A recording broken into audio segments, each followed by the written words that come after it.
All right, so we have our tails sized in place, our wing is in place, our fuselage looks pretty good, but we still have to add the nacelles.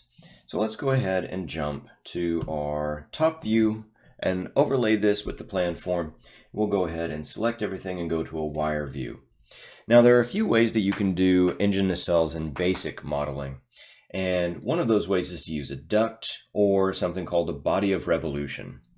Now, a body of revolution is actually a more useful component, but it's restricted to be axisymmetric.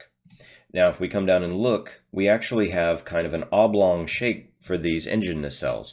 So what we're going to do is model them as a duct.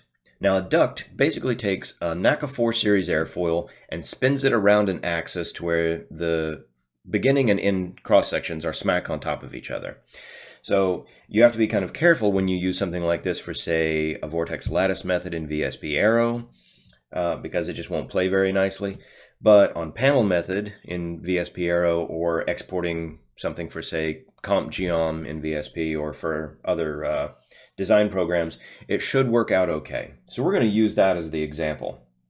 We're going to come back and take a quick look at our aircraft here, and we are going to go to the wing and add a duct. Now the duct dropped right here at the origin, and we are going to attach it to the wing. Now notice how this little up arrow jumped.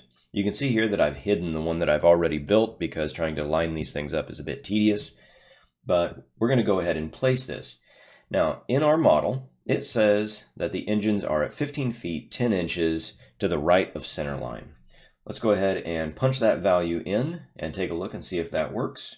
So in transform, we're going to do 15 feet and 10 inches. And that looks right on the money. So the thing about duct is that its origin is placed kind of in the middle of the component. So if we start increasing the chord, you can see that the leading edge and trailing edge are growing away from this point, and then you can adjust the width and the height. So what I'm going to do is I'm going to come back and just turn this way down so we can see what the section looks like.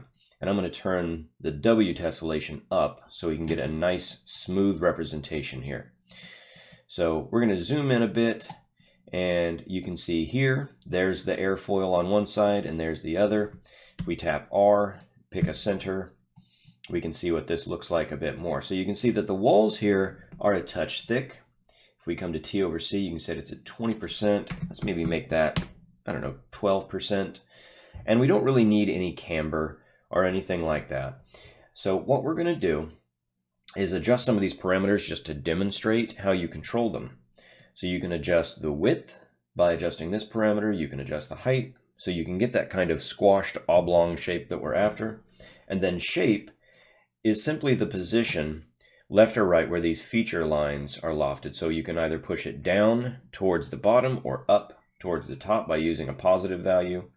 For our case, it's probably best to set it to about 30% down. And then in general, you can see we have this set to 2. We really need to turn this up quite a bit higher.